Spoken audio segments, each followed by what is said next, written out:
How's it going, everyone? We have another top 30 visit for the Packers, and this one is going to be an interior defensive lineman, so a defensive tackle out of South Carolina in T.J. Sanders. So T.J. Sanders comes in as the 8th best ranked defensive lineman, not including the edge rushers, in this year's draft, and 63rd overall out of all the players. Comes out of college with a RAS score scoring at 9.38, so a pretty high RAS score for a defensive tackle. Comes in at a height of 6'3" and weighs 297 pounds. Had a vertical jump of 31.5 inches and a broad jump of 9 feet and 4 inches, so pretty explosive from his legs. And also ran a 40-yard dash at 4.95 seconds, so a pretty fast 40-yard dash. Now, he ran that 4.95 not at the NFL Combine. He did attend it, but he didn't run the 40-yard dash at the Combine, but later on in his pro day. So to compare his pro day time of 4.95 to all the NFL Combine times for defensive tackles, that would put him tied best at 5th, tying him with Darius Alexander, Derek Harmon, and C.J. West, with the highest speed out of all defensive tackles being 4.83 seconds, so just 0.12 seconds slower than the fastest time. Now, for his time at the collegiate career, he spent 4 years at the college level, all at South Carolina. And before we slightly dive into all of his stats, something to note as I'm going over these stats and how he produced: he didn't play football until his junior year of high school. He was mainly a basketball player, and then his junior year in high school started playing football for the first time ever. So he came into college a bit raw and fresh because he didn't play at a young age. He started very late. So in his first year in 2021, played in 2 games, but really only played about 7 snaps and was redshirted. Then in his second year, played a bit more, played in 12 games, had 16 combined tackles, 1 tackle for loss, and 1 sack. Then in his third year, he got more starting snaps, played a lot of snaps actually. Played in 12 games, 43 combined tackles, 10 tackles for loss, and 4.5 sacks. Then in his final year, got the starting gig.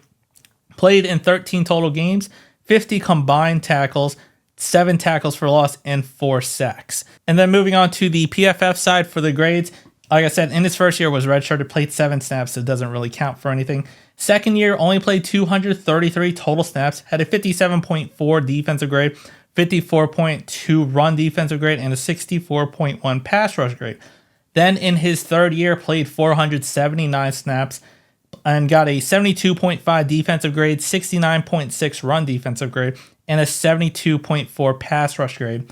Then in his final year, 468 total snaps, had a defensive grade of 82.4, run defensive grade of 77, and a pass rush grade of 81.9.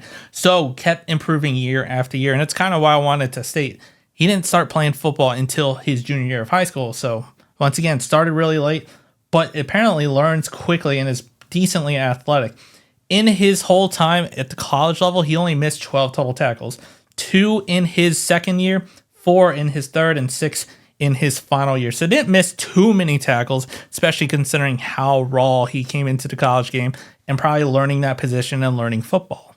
Now, for some of the positives for him: solid get off / acceleration off the line of scrimmage, violent and strong at the point of attack against the run, appears to have long arms to help get extension and has the upper body strength to shed blocks, has shown decent hand swipe and rip moves as a pass rusher, and has flashed a solid bull rush when he keeps his feet moving, works the hands well when rushing the passer, played several different alignments in college from a 4 technique defensive end to a nose tackle. Now, as for some of the negatives, has subpar pad level out of his stance, leading to issues against double teams / combos and down blocks, lacks lateral movement skills or agility, susceptible to getting reached, tends to stop his feet on contact, hurting the consistency of his bull rush, not very agile and quick to execute line games or stunts as the looper, and conditioning could use some work. He will get gassed towards the end of games or long drives. And so, yes, he does well in the run game, but he's a better pass rusher. He's not exactly the fully athletic side to side, but he's very strong.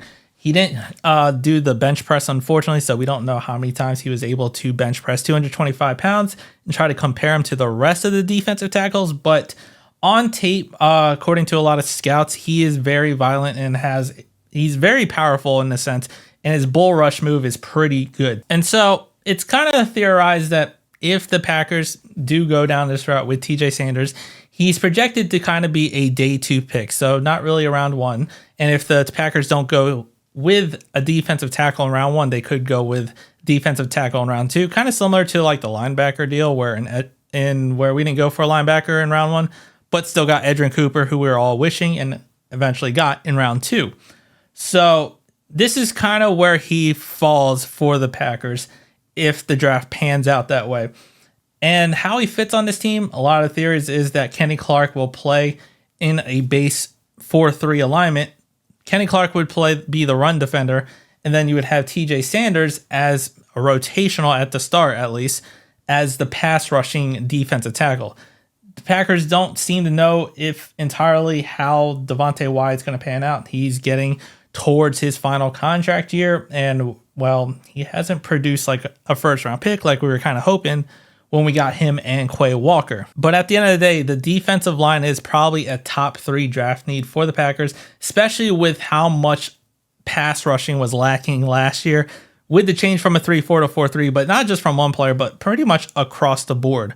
Was it the defensive lineman coach? Is it the players? It's kind of hard to say at this current time because it was just year 1, but there's still definitely a lot left to be desired from the defensive line group in creating pressure against the quarterback. But let me know what you think down in the comments. If you liked the video, hit the like button, subscribe to the channel, and as always, go Pack Go.